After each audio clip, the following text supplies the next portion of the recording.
अस्सलाम वालेकुम जी। आज सबसे पहले तो तमाम स्टूडेंट्स को वेलकम कि आज हम अपना इंशाल्लाह पाँचवें लेक्चर का स्टार्ट करेंगे।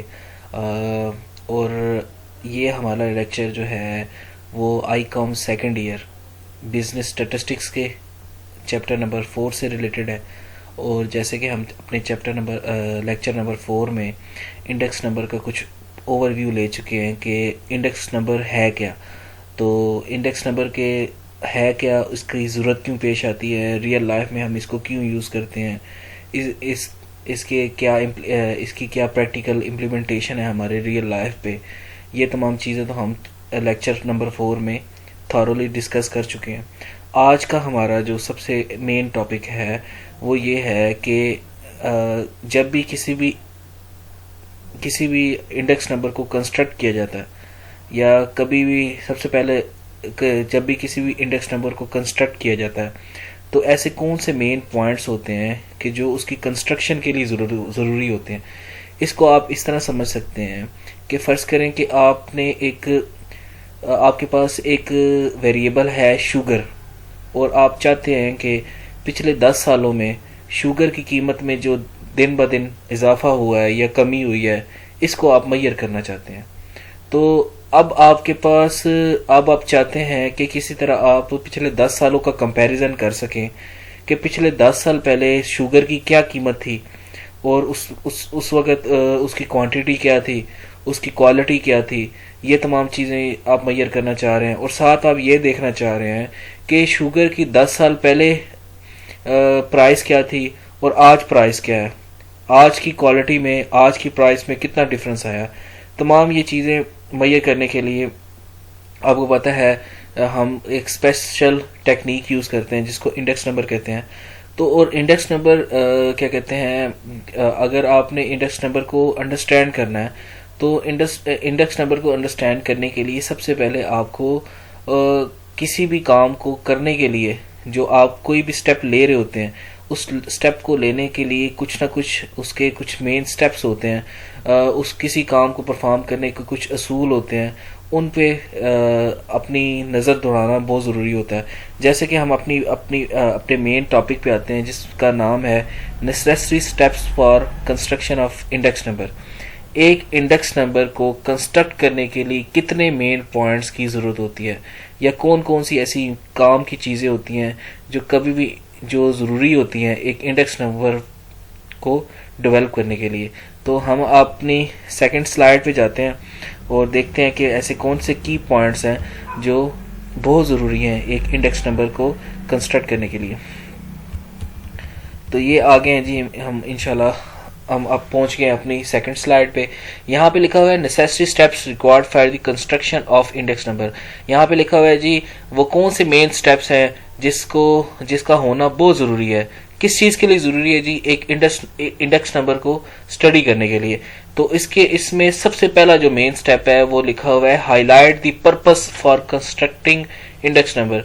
जो सबसे बड़ा मेन इसका पर्पस है, जो मेन आप किसको कह सकते हैं मुद्दा है, या दूसरे अल्फाज पे आप ये कह सकते हैं जो मेन इसका स्कोप है इंडेक्स नंबर का, वो बताया है कि किसी भी इंडेक्स नंबर को कंस्ट्रक्ट करने के लिए सबसे पहले आपको उसके पर्पस का पता होना चाहिए। आप एक काम क्यों कर रहे हैं उस चीज़ का पता होना चाहिए। तो सबसे पहले जब तक आपको किसी चीज़ के फ़ायदे का नहीं पता होगा, उसके फ़ायदे का नहीं पता होगा, उसके नुकसान का नहीं पता होगा, तो आप उसकी क्या वेरिएशन, उसमें क्या, उसमें तब्दीली क्या, उसमें जो चेंज आ रहा है उसको क्या मैयर कर सकेंगे, कोई नहीं मैयर कर सकेंगे।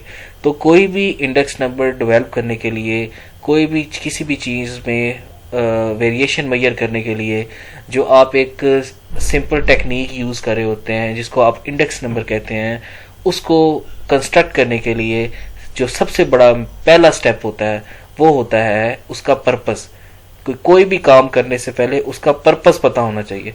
अगर आपको पर्पस पता होगा तो फिर आप उसके आखिरी नताइज तक पहुंच सकते हैं। अगर आपको पर्पस नहीं पता तो आप कुछ भी नहीं कर सकते।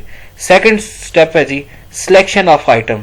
देखें, एक तो चीज होती है आपको किसी काम, फर्ज करें कि आप शुगर की कीमत पिछले 10 सालों में जो चेंज आ रहा है, शुगर की जो प्रोडक्शन है, शुगर की जो डिमांड है में कमी आ रही है या इंक्रीमेंट हो रहा है, इसको मालूम करने के लिए आप एक इंडेक्स नंबर कंस्ट्रक्ट कर रहे हैं।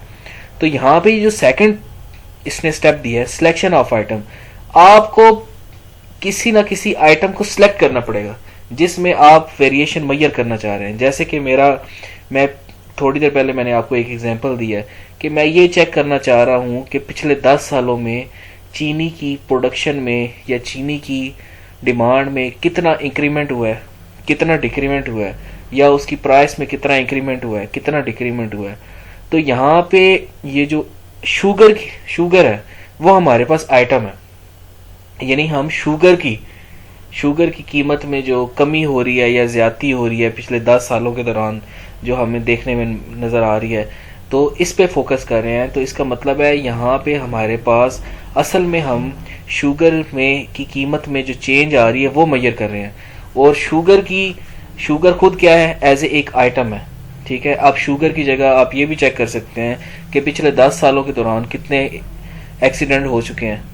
आप ये भी मेजर कर सकते हैं कि एक साल के दौरान क्या कहते हैं कितने लोग बेरोजगार हुए हैं कोविड-19 की वजह से। ये तमाम चीज़ें भी मेजर कर सकते हैं। आप ये भी देख सकते हैं पिछले 10 सालों में क्या कहते हैं अनएम्प्लॉयमेंट के बढ़ने की वजह से आपके कंट्री में कितनी परसेंट जराइम में इजाफा हुआ है। ये तमाम चीज़ें भी मेजर कर सकते हैं। अब देखें, अब आपका किसी भी पर्पस को स्टडी करने के लिए सबसे पहले तो कोई कॉमन पर्पस होना चाहिए। अब जैसे कि मैं शुगर की कीमत में चेंज को मेजर करना चाह रहा हूँ, तो शुगर जो है वो मेरा मेन आइटम है और उसकी प्राइस में जो मैं फ़र्क जो क्या कहते हैं मेजर करना चाह रहा हूँ वो है मेरा स्कोप, या वो दूसरे अल्फाज में मेरा पर्पस। तीसरा है सिलेक्शन ऑफ बेस पीरियड। अच्छा जी, ये सिलेक्शन ऑफ बेस पीरियड ये तीसरा पॉइंट है और ये सबसे अहम पॉइंट है। और ये पॉइंट सबसे अहम क्यों है? देखें, फर्ज करें अगर आप किसी चीज को किसी दूसरी चीज के साथ कंपैरिजन कर रहे हैं, तो कंपैरिजन करने के लिए कोई स्टैंडर्ड फिक्स करना पड़ता है, कोई असूल रखना पड़ता है। अगर आप उसका स्टैंडर्ड या असूल फिक्स नहीं करेंगे, आप किसी दूसरी चीज को कंपैरिजन नहीं कर सकते। ठीक है, आप अगर कह रहे हैं कि पिछले 5 साल पहले ज्यादा महंगाई नहीं थी, आज 2020 में ज्यादा महंगाई है, तो उसकी कुछ रीजंस होंगी। उसको कंपैरिजन करने को कोई तरीकाकार होना चाहिए। अगर आप कह रहे हैं कि 2020 में महंगाई बहुत ज़्यादा हो गई है और 2015 में महंगाई कम थी, तो इसका मतलब है आप 2020 को 2015 के साथ कंपैरिजन कर रहे हैं।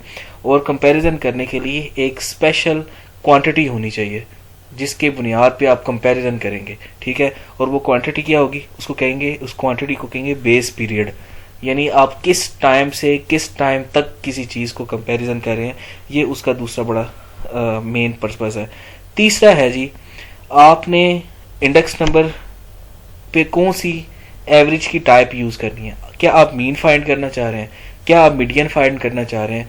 क्या आप ज्योमेट्रिक मीन फाइंड आउट करना चाह रहे हैं? आप कौन सी टेक्निक यूज़ करके इंडेक्स नंबर का जवाब फाइंड आउट करना चाह रहे हैं? और इसकी जो सबसे लास्ट और सबसे कॉमन पॉइंट एंड में जो रहता है वो है सिलेक्शन ऑफ एप्रोप्रिएट वेट। उसके बाद आपको ये पता होना चाहिए कि जब आपने एक इंडेक्स नंबर कंस्ट्रक्ट कर लिया, उसके बाद आपको ये भी पता लग गया कि यार मैंने अगर ये काम करना है तो ये किस पर्पस के लिए करना चाहिए, वो पर्पस भी आपको पता लग गया। फिर आपने उस पर्पस के लिए एक ख़ास चीज़ को चूज़ किया, जैसे कि मैंने शुगर को चूज़ किया था, वो भी चूज़ हो गया जी। उसके बाद मैंने बेस पीरियड को चूज़ किया, यानी मैं कब से कब तक अपनी स्टडी करना चाहता हूँ, तो ये भी चेक हो गया। उसके बाद मैं कौन सी इसमें टेक्निक यूज़ करना चाहता हूँ, कौन से मेथड से मैं एवरेज फाइंड आउट करना चाहता हूँ, अब वो भी पता लग गया। आखिरी जो पॉइंट है उसमें ये होता है कि आपको एक ऐसा मेथड यूज़ करना चाहिए जो आपको प्रॉपर रिजल्ट दे। ऐसा कोई भी मेथड अडॉप्ट नहीं करना चाहिए जो आपको सही तरह जवाब नहीं दे, वो अडॉप्ट नहीं करना चाहिए। जैसे कि यहाँ पे अप्रोप्रिएट वेट का नाम लिखा हुआ है। देखें, आपके पास राइस जो है वो नॉर्मली केजी में मेजर किए जाते हैं और जो लिक्विड है पानी है वो लीटर में मेजर किया जाता है। ठीक है, अब लीटर जो है वो उसका क्या है, वेट है, यानी उसका क्या कहते हैं, आप कह सकते हैं उसका यूनिट है, ठीक है। तो हर चीज़ को मैयर करने के लिए हर चीज़ का यूनिट होता है। जैसे कि वेट को मैयर करने के लिए केजी का वर्ड, केजी का क्या कहते हैं यूनिट यूज़ किया जाता है। स्पीड को मैयर करने के लिए किलोमीटर पर सेकंड स्क्वायर का यूनिट यूज़ किया जाता है। तो प्रॉपर वेट यूज़ करना चाहिए ताकि चीज़ों में डिफरेंस किया जा सके। उम्मीद यही करता हूँ कि इंशाल्लाह आपको ये चीज़ समझ में आई होगी, और अपना रिस्पांस ज़रूर दीजिएगा ताकि मैं अपनी वीडियोस में और बेहतरी ला सकूँ और आपको समझने के और ज़्यादा अच्छे मौके प्रोवाइड कर सकूँ। अस्सलाम वालेकुम जी।